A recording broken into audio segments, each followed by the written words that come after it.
아버지, 우리 성도님들 가정에서 예배드리고 있습니다. 함께해 주시옵소서. 집중하게 해 주시옵소서. 말씀 듣게 해 주시옵소서. 이해 소통의 달, 오늘 말씀을 통하여서 우리 서로 더 잘 소통하고 이해하는 놀라운 관계의 발전이 이루어지게 해 주시옵소서. 주께 이 시간 부탁드리오며 예수님의 이름으로 기도합니다. 아멘. 동의보감에 이런 말이 있습니다. 통하지 않으면 통이 찾아온다. 앞에 통은 무엇일까요? 소통입니다. 뒤에 통은 무엇일까요? 고통입니다. 그래서 소통하지 않으면 고통이 찾아온다는 말입니다. 여러분, 이 말은 진리인 것 같습니다. 가정에서 부부 사이에 소통이 없으면 관계가 힘들어집니다. 부모가 자녀와 소통이 되지 않으면 기쁨이 사라집니다. 직장에서 동료들과 원활한 소통이 이루어지지 않으면 일이 힘들어지는 것입니다. 직장 생활에서 가장 힘든 것은 여러분 일 때문입니까? 아니죠. 동료와의 관계, 상사와의 관계 때문에 힘든 거잖아요. 교회에서도 마찬가지입니다. 교회는 하나님과 소통이 이루어져야 합니다. 교회는 하늘의 뜻이 땅에 이루어지기를 바라는 것입니다. 그러나 하나님과의 소통이 제대로 이루어지지 않으면 하늘의 뜻이 아니라 인간의 뜻을 받들 수도 있는 거예요. 소통되면 마음이 시원해지고 기쁨이 찾아오고 행복해집니다. 소통되지 못하면 마음이 답답하고 기쁨이 사라지고 짜증이 찾아오는 거예요. 소통을 위해서는 그런데 가장 중요한 것이 바로 서로를 이해하는 것입니다. 소통을 위해서는 이해하는 것이 필요합니다. 서로를 이해하지 않고서는 소통이 이루어질 수가 없습니다. 한 6살 정도 보이는 남자아이가 아빠가 지하철을 탔습니다. 남자아이는 지하철을 타자마자 여기저기 오가며 장난을 쳤고 심지어는 좌석에 올라가서 펄짝펄짝 뛰기까지 합니다. 다른 승객들은 아이와 그 아빠를 번갈아 보가면서 혀를 끌끌 차거나 눈살을 찌푸립니다. 참네, 자기 아이가 공공장소에서 저렇게 장난을 치는데 왜 아빠는 왜 저렇게 멍하니 있대? 그러게, 내가 이래서 한국에서 못 살다는 것 아니겠니? 그저 자기의 귀한 것만 알았지 도덕이니 질서가 없단 말이야. 아이의 장난이 길어질수록 사람들의 원망은 높아져 갔습니다. 하지만 아빠는 표정 하나 변하지 않고 멍하니 묵묵히 그냥 앉아만 있는 거예요. 저 여보시오, 젊은 양반, 아이가 공공장소에서 저렇게 심하게 장난을 치면 아빠가 말려야 되는 것 아니요? 보다 못한 한 노인이 아이 아빠에게 말했습니다. 죄송합니다. 정말 죄송합니다.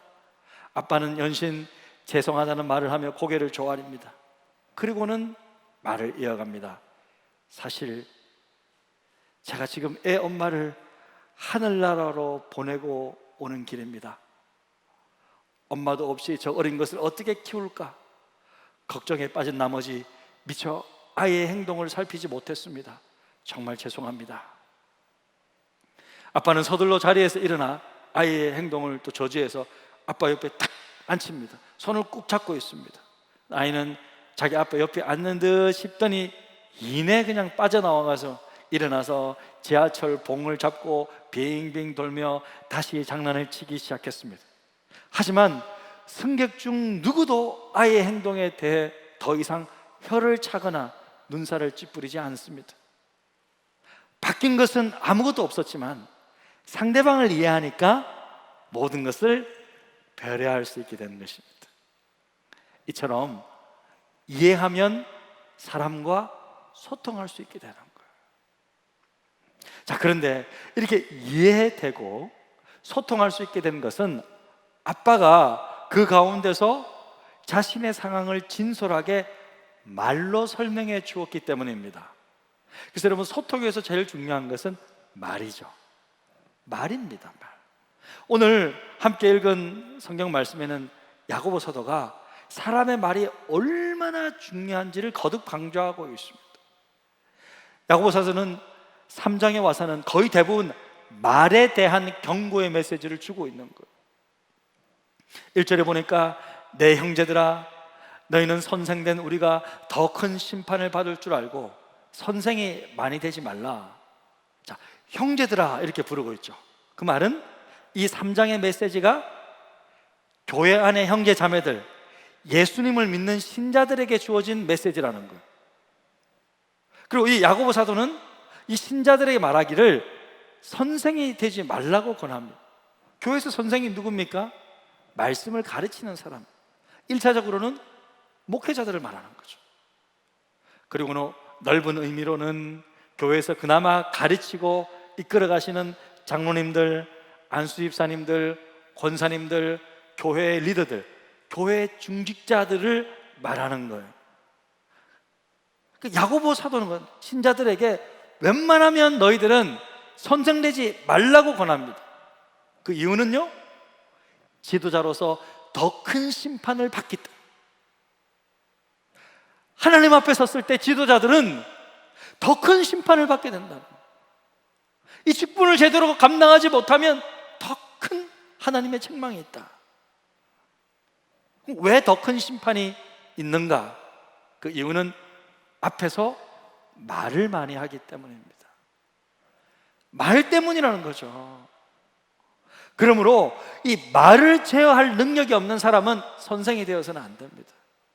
교회의 지도자가 되어서는 안 됩니다.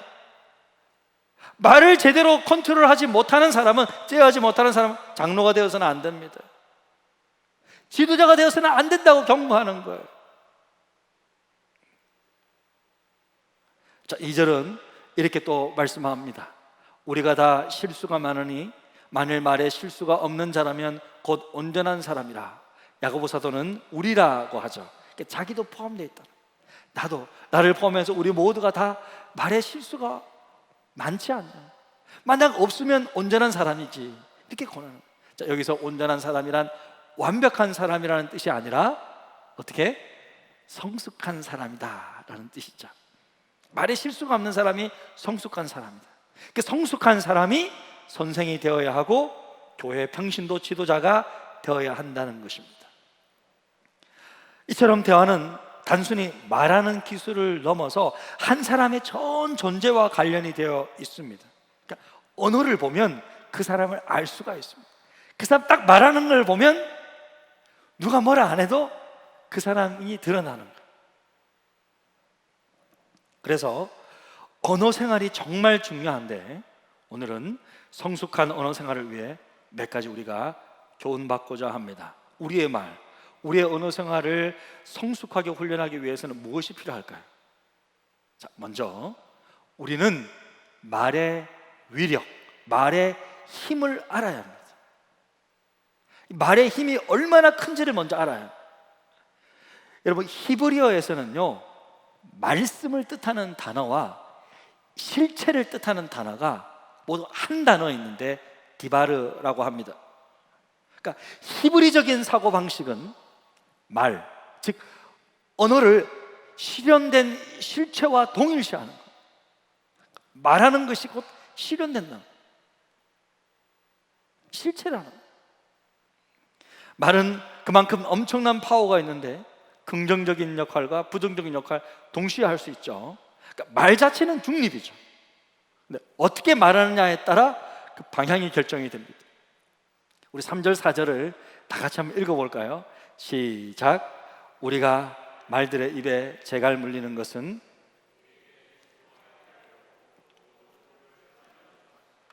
또 배를 보라. 그렇게 크고 광풍에 밀려가는 것들을 지극히 작은 키로서 상공의 뜻대로 운행하나니. 자, 3절 잠깐 보여주시겠어요? 3절에 우리가 말들의 입에 할 때 이 말이라는 것은 우리 타고 다니는 말을 말하는 거예요. 예, horse, 그러니까 조랑말 같은 이 사람이 타고 다니는 말, 이 말의 입에 재갈 물리는 것은 그것을 통해 말 탄 사람이 어디로 갈지 방향을 결정하고 조정하기 위한 거잖아요. 그리고 아무리 큰 배라도 선장이 배를 운전하는 대로 배 밑에 있는 작은 그 키가, 선장이 이쪽으로 움직이면 이쪽으로 가고 저쪽으로 움직이면 저쪽으로 가고, 그 키가 그 모든 배의 방향을 결정하잖아요. 이처럼 사람의 말도 그렇다는 거예요. 사람의 말도 그 말을 듣는 사람, 또 말하는 사람, 방향을 결정하는, 그 사람의 진로를 결정하고 미래를 결정하는 그런 역할을 감당한다는 거예요. 말을 굉장히 조심해서 해야 되죠. 긍정적인 방향으로 말을 하면 긍정적인 방향으로 이끌어가고, 부정적으로 말하면 부정적인 방향으로 이끌어간다. 사탄은 말을 이용해서 나를 죽이려 하죠. 상대를 죽이려고 합니다. 하지만 하나님은 말을 사용해서 나를 살리고 다른 사람을 살리는 거예요. 그래서 말의 긍정적인 기능을 보면요, 말에는요 창조의 능력이 있다. 창조의 능력. 이사야서 57장 19절은 이렇게 말씀합니다. 입술의 열매안을 창조하는 자 여호와가 말하노라. 하나님은요 사람의 입술의 말을 따라 역사하십니다. 입술의 열매를 창조하십니다. 말에는 치유의 능력이 있고 소성케 하는 능력이 있습니다. 말에는 격려하는 능력이 있죠. 가마력이 있죠. 매력이 있습니다. 매력이라는 것은 끄는 힘을 말해요. 그러니까 말에는 사람을 끄는 힘이 있더라. 살아있는 능력이라는, 말은 단순한 소리가 아닙니다. 건설하는 능력이 있습니다. 말은 사람을 살리고 병자를 치유하고 미래를 창조하는 놀라운 능력이 있습니다. 여러분 박수를 힘껏 한번 쳐보세요. 하나 둘 셋. 한 번 더 쳐봅시다. 하나 둘 셋. 저 보세요. 저는 말만 했죠. 지금 소리가 창조되었죠. 사람의 말의 힘이 이렇다.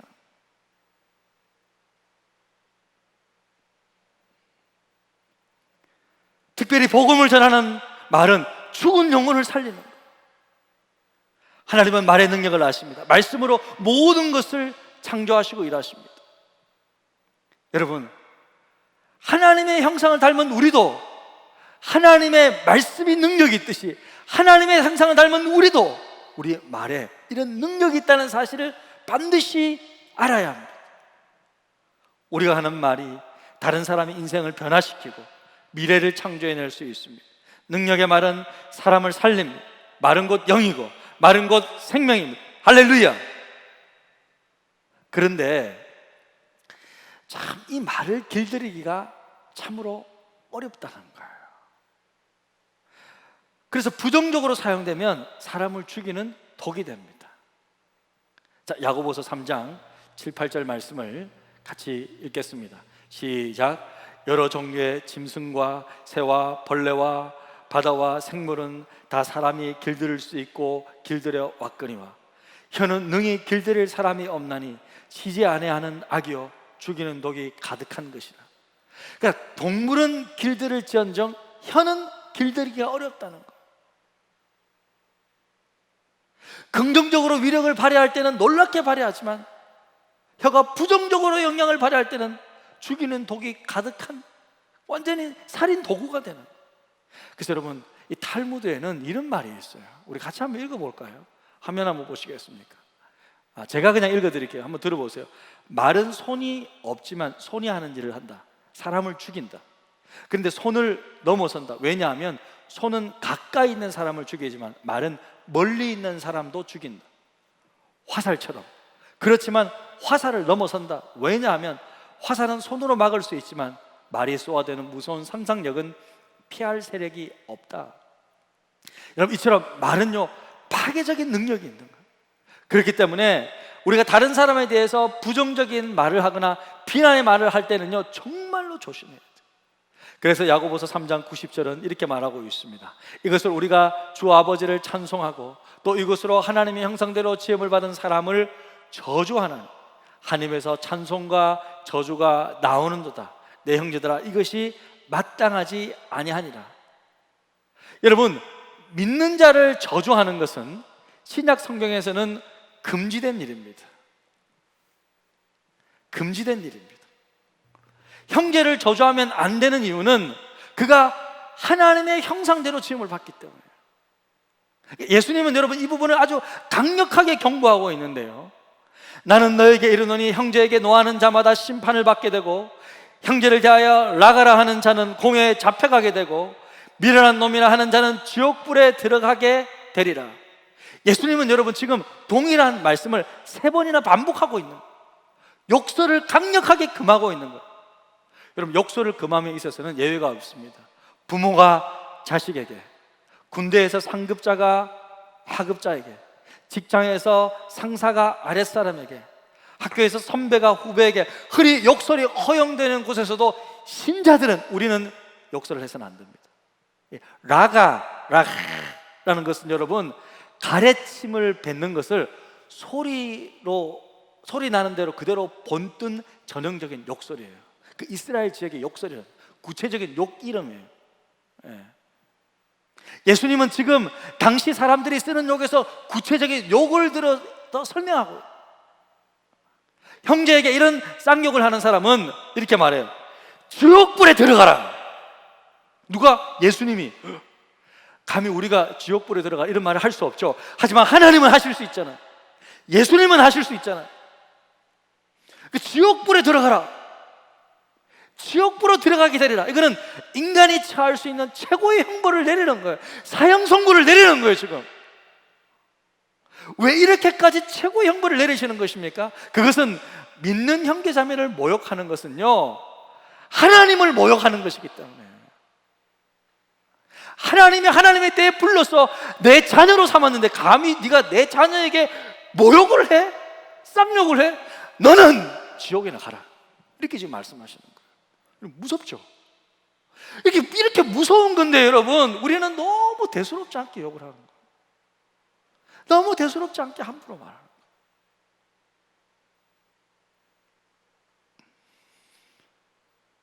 예수님께서 이렇게 강력하게 경고하고 있는데도 여전히 욕을 대수롭지 않게 생각하는 자가 있다면 그는 신자가 아닙니다. 믿는 자 아니에요. 말을 제어할 수 있어요. 우리는 혀를 순종하기 위해 훈련해야 합니다. 사람은 할 수 없죠. 하나님은 할 수 있습니다. 하나님의 말씀을 따라 우리의 혀도 길들일 수 있습니다. 여러분, 말은 말로 훈련받아야 돼요. 우리의 입술의 말은요, 하나님의 말씀에 순종함으로 잘 통제되고 훈련받아야 됩니다. 할렐루야! 아멘.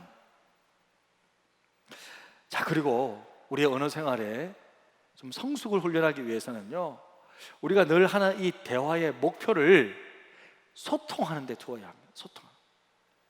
여러분, 대화의 목적은 뭐예요? 설명하기 위해서, 설득하기 위해서, 세일즈하기 위해서, 여러 가지 목적이 있을 수 있어요. 하지만 그 무엇보다도 먼저 사람과 만나서 대화할 때는 꼭 가슴에 품어야 할 것이 소통이에요. 소통이 우선이에요. 먼저라는 거예요. 그 사람과 통하기 위해서 대화를 하는 것입니다. 그런데 우리는 대화할 때 어떻게 해요? 상대방을 무조건 이기려고 하잖아요. 무슨 토론 시간도 아닌데 무조건 부부 사이에도 무조건 이기려고 하는 거예요. 지혜롭지 못한 거죠. 우리가 대화하는 목적은 이기기 위함이 아니라 서로 연결되기 위함입니다. 관계를 돈독하게 하기 위함입니다. 관계를 더 깊게 하기 위함입니다. 끊어진 다리를 잇고 막힌 담을 헐기 위해 대화하는 거예요. 무너뜨리기 위해서가 아니라 세우기 위해서 대화하는 거예요. 그런데 우리는 대화할 때 또 뭘 잘해요? 네가 맞아? 내가 맞지? 아니 내가 맞는데 그럼 물어보자. 성경책 들고 목사님 찾아가서 한번 물어보자. 그렇게 찾아온 사람이 있어요. 네. 얼마 전에 미국에서 문자가 왔어. 우리 남편이 이렇게 가르치는, 목사님 맞나요?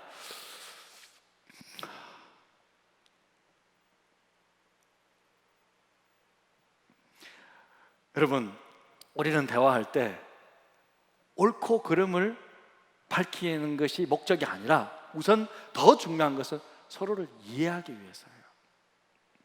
탁월한 사람이 이런 말을 했어요. 사람들은 논리로 서로를 피투성이로 만든다. 그러니까 말에 논리가 필요 없다는 말이 아니라 논리보다 더 중요한 것이 있다는 것도 논리예요. 뭐라고요? 논리보다 더 중요한 것이 있다는 것도 논리라는 거예요. 왜 안 떼어져? 중요한 말인데. 그러니까 논리보다 더 중요한 것은 논리를 뛰어넘는 사랑이, 이해입니다. 존중입니다. 사랑하고 이해하면 논리가 사라지죠. 이제는 안 떼어도 돼요.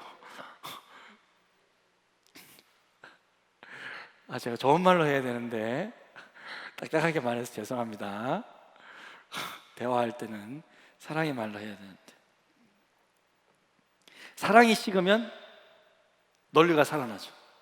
그러니까 대화의 목적은 여러분 1차적으로 이기기 위함도 아니고 잘잘못을 따지기 위함도 아닙니다. 서로를 세워주고 관계를 돈독히 하고 화목하기 위함입니다. 탕자가 아버지에게 돌아왔을 때 아버지는 그에게 옳고 그름을 묻지 않았잖아요. 탕자를 불쌍히 여기 치근히 여긴 그를 품었습니다. 입을 맞추었습니다. 용서한 것입니다. 말 없는 말로 아들과 소통한 거죠. 그래서 소통하기 위해서는요, 상대방의 마음을 이해할 수 있어요. 말이 있기 전에 마음이 있습니다. 말의 문제는 그 전에 마음의 문제입니다. 말에는 그 뿌리가 있다는 것입니다. 그래서 인간의 마음을 꿰뚫어 보시는 예수님께서 이런 말씀하셨죠. 누가복음 6장 45절에 선한 사람은 마음에 쌓은 선에서 선을 내고 악한 자는 그 쌓은 악에서 악을 내나니 이는 마음에 가득한 것을 입으로 말함이라. 그러니까 말은 우리 마음의 반영입니다. 말은 우리 마음의 거울이에요. 그래서 언어보다 인간됨이 문제이고 우리 마음이 문제라는 거예요. 그래서 결론적으로 말을 변화시키기 위해서는 그럼 뭘 변화시켜야 돼요? 우리의 마음을 변화시켜야 돼요. 우리의 마음을 변화시켜야 돼요. 근데 참 우리의 마음 변화시키기가 쉬워요, 어려워요? 쉽지 않잖아요. 이 마음먹기라 그러는데 이게 쉽지 않습니다. 그래서 우리의 마음, 주님의 마음을 닮아갈 수 있도록 놀아가야 돼요. 오직 이 마음을 품으라. 그리스도 예수의 마음, 겸손하신 우리 주 예수 그리스도의 마음을 품는 거죠. 내 입으로는 힘들잖아요. 그래서 우리는 주님 필요하고 성령님을 통해 주님이 직접 내 마음을 만지시고 고치시도록 주님 앞에 나가는 거죠. 제가 미국에서 청년사회 갈 때에 참 제가 자주 범하는 실수는 성도들을 만났을 때 계속 자꾸 가르치려고 하는 거예요. 가르치려고 하는 거예요. 가르침이 틀린 것은 아닌데 지금 이 형제는 자기 힘든 것을 저에게 나누고 싶은 것이었는데 저는 자꾸 가르치려고 하는 거예요. 그래서 너는 이래서 안 되는 거야. 이걸 고쳐야 되는 거야. 그러면 제가 한마디 하죠. 군대 어디 갔다 왔어? 군대? 그러니까 너는 안 되는 거야. 현역을 갔어야지. 그러면서 자꾸만 가르치려고 정답을 주려고 하는 거예요. 한 번은 한 자매가 저에게 그러더라고요. 저는 그 자매를 참 지금도 잊을 수가 없어요. 참 그 자매 때문에 제가 많은 것들을 배웠는데 고마워요. 그 자매가 하는 말이 목사님! 제가 또 가르치려고 했겠죠. 목사님! 제가 그것을 모르는 것이 아니잖아요. 저는 그냥 목사님께 제 마음을 나누고 싶어서 그런 거예요. 저는 그냥 들어주고 그 힘든 마음을 이해해주면 되었는데 자꾸만 제가 뭔가를 설명하고 가르치려고 하는 거예요. 그러니까 소통이 안 되죠. 오히려 성도가 저를 만나서 답답했던 거예요. 뭔가 가르치려고 하더라도 일단 마음이 먼저 연결되어야 되잖아요. 이 마음이 한 마음에서 같은 마음에서 출발해서 가르칠 수 있죠. 뭐든지. 하지만 소통되지 않는 상태에서 딱 듣고 그 말이 네가 틀린 거야 이러면서 가르치려고 하면 안 돼요. 안 들어옵니다. 그래서 여러분, 대화를 잘하기 위해서는 먼저 자신을 비워야 합니다. 내 생각, 내 주장, 내 입장, 내 유익을 우선 내려놓아야 합니다. 상대를 먼저 생각하고 존중할 때 소통이 가능해집니다. 할렐루야. 아멘. 그래서 진정한 소통은요, 상대방의 언어로 대화하는 능력이에요. 이게 진정한 소통이에요. 우리는 상대방의 언어를 읽을 수 있어요. 상대방의 언어를 읽을 수 있어요. 이 부분에 있어서는 여러분 그 게리 채프만의 유명한 책 다섯 가지 사랑의 언어, 그 책 아시죠? 다섯 가지 사랑의 언어, 아주 유명한 책이라서 우리 성도님들도 또 많이 읽어보았을 텐데요. 이 게리 체프만은 이 다섯 가지 사랑의 언어가 있음을 가르치잖아요. 그래서 상대방이 원하는 사랑의 언어로 대화를 해줘야 된다. 그렇지 않으면 나는 아무리 사랑한다고 표현하는데 상대방은 그거 느끼지 못하는 거예요. 모른다는 거예요. 내 입장이 아니라 상대방 입장에서 말하는 거예요. 아시는 분들도 있겠지만 유익한 내용이니까 마지막으로 말씀을 적용하는 의미에서 잠깐 살펴보면 이 다섯 가지 사랑의 언어 중에 첫 번째는 인정하는 말이에요. 어떤 사람은 말로 꼭 인정해 줘야 되는 말을 해 주어야 된다는 거예요. 그 사람은 이 인정하는 말을 딱 들어야 사랑을 느낄 수가 있대요. 두 번째, 어떤 사람은 함께하는 시간입니다.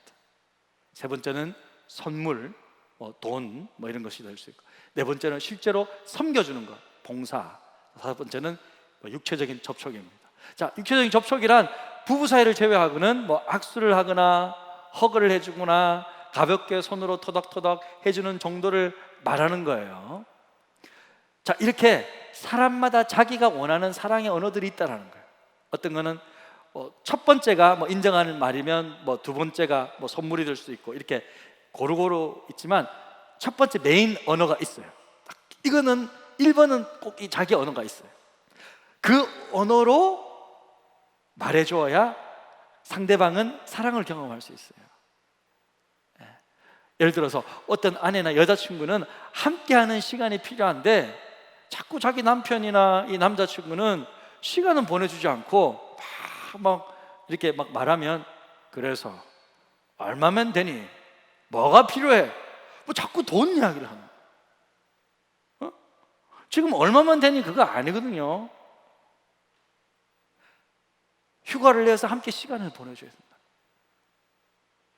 이래서 제발 손 떼고 이번 일주일만큼은, 아니 이번 3일만큼은, 아니 온전히 하루만큼은 나와 나의 가족과 함께 시간을 보내달라는 거예요. 지금 그거 말하고 있는데 그거 안 해주면 못 느낀다는 거죠. 어떤 자매는 남편이 집안일을 좀 도와줬으면 좋겠는데 그럴 때 사랑을 느끼는데, 그렇잖아요. 아기가 어렸을 때는 그래도 젖병 하나라도 씻어주고 간단하게 설거지라도 해주고 이러면, 일어나서 보면 주방에 가서 깨끗해 있으면 감동받잖아요. 이런 분들도 있다는 거예요.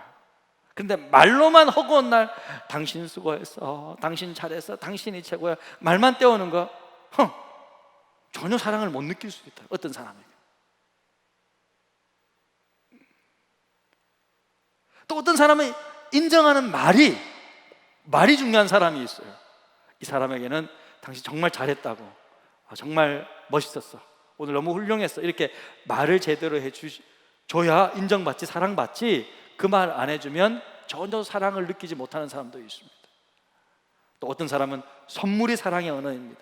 재정적으로 힘들고 어려운 사람에게는 100마디 말보다는 봉투에 얼마라도 담아서 드리는 것이 더 아름다운 사랑일 수 있다는 거죠. 그리고 어떤 사람은요, 악수 안 하고 넘어가잖아요. 제가 한번 악수를 그때 바빠가지고 못한 적이 있는데, 목사님은 나를 사랑하지 않는다고 생각합니다. 제가 그 중간에 신방 가서 악수했잖아요. 그거다. 이분에게는 실제로 악수도 하고 약간이지만 서로의 신체가 딱 접촉되는 것이 사랑의 표현일 수 있다는 거예요. 물론 다른 사람에게는 그것이 불편할 수도 있어요. 그러니까 사람마다 다르다. 사람마다 자기가 느끼는 사랑의 언어가 있다라는 거예요. 중요한 것은 진정으로 서로 소통하기 위해서는 상대방의 입장에서 이해하고 그 사람의 사랑의 언어가 무엇인지 알 필요가 있습니다. 그 사랑의 언어로 서로 대화를 나누면 진정한 소통의 관계가 시작되는 거예요. 그래서 우리 일상생활에서 우리 언어를 좀 훈련해 보는 것은 어떻겠습니까? 오늘 가정에서 예배 드리고 있을 텐데 예배 후에 서로 물어보세요. 당신은 사랑의 언어가 뭔 것 같아? 나에게 말해줘봐. 나는 이건데, 당신은 뭐 이건데? 나는 사랑의 언어가 똥가방 하나 있어야 사랑을 받을 것 같은데, 아, 예. 아무튼 뭐 그런 사람도 있을 거고, 아니면 정말 봉사만 해주어도 또 따뜻한 말 한마디에 감동을 받고 사랑을 받는 분들도 있을 것입니다. 자, 예배 후에 서로 그렇게 한번 물어보고 한번 하게 보는 시간 가졌으면 좋을 것 같습니다. 사랑하는 성도 여러분, 말씀을 마무리합니다. 우리의 언어는요, 훈련을 받을 필요가 있습니다. 우리의 언어는 훈련되어야 합니다. 대화의 기본은 소통이라는 사실을 꼭 기억하십시오. 그리고 소통하기 위해서는 반드시 상대방을 이해해야 합니다. 오늘 우리는 언어 훈련을 위해서 말의 위력이 얼마나 큰지를 알았어요. 그래서 되도록 긍정적인 말, 좋은 말, 선한 말을 하도록 노력하십시오. 절대로 저주 섞인 말, 원망 섞인 말, 이런 말들은 웬만하면 하지 마십시오. 필요할 때는 하지만 그것도 사랑의 마음에서, 존중의 마음에서 해야지, 아무렇게나 그냥 큰 소리를 치고 함부로 말하면 절대 안 됩니다. 그리고 대화의 목적을 소통해 주십시오. 그리고 상대방의 언어로, 상대방의 사랑의 언어로 대화하는 것이 필요합니다. 자, 오늘 말씀을 통해서 여러분의 언어 생활에 획기적인 변화가 있기를 주님의 이름으로 축복합니다. 9월 이해소통의 달, 정말 이렇게 우리의 언어부터 변화됨으로 참된 소통과 이해가 있기를 주님의 이름으로 축복합니다. 우리 시간 찬양하면서 기도의 자리로 나아갔으면 좋겠는데요, 결국 우리의 언어가 변화되기 위해서는 우리의 마음이 변화되어야 되지 않겠습니까? 이 시간 성령께서 우리의 마음을 만져주시도록, 우리 주님께서 우리 마음을 만져주시도록 함께 찬양하며 정말 기도의 자리로 나가기를 원합니다. 주님과 같이 내 마음 만지는 분은 없네. 오랜 세월 찾아 난 알았네. 내겐 주밖에 없네. 주님과 같이 내 마음 만지는 분은 없네. 오랜 세월 찾아 난 알았네.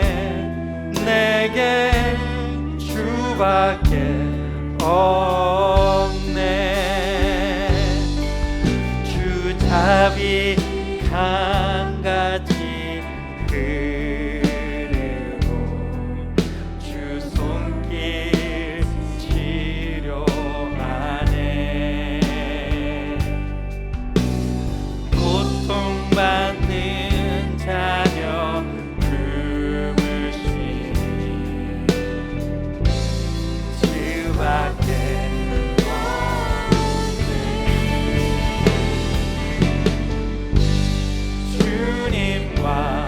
같이 내 마음 만지는 분은 없네.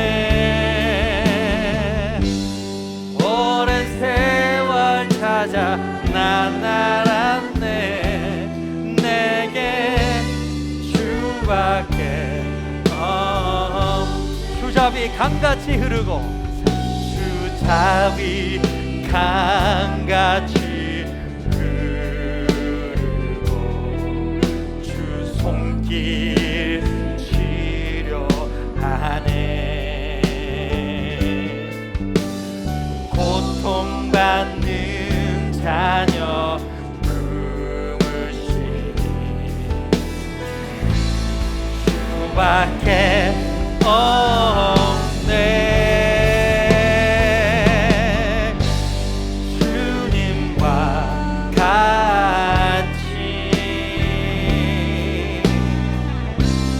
내 마음 만지는 분은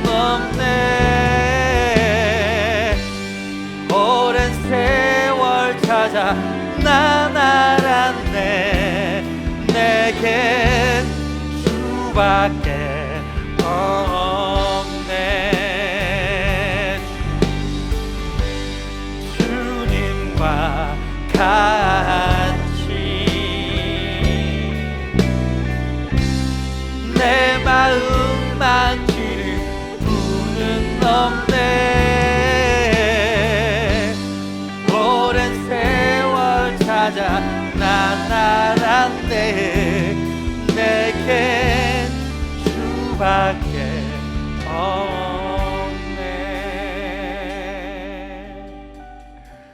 주님과 같이 내 마음 만지는 분은 없네. 오랜 세월 찾아 난 알았네. 내겐 주밖에 없네.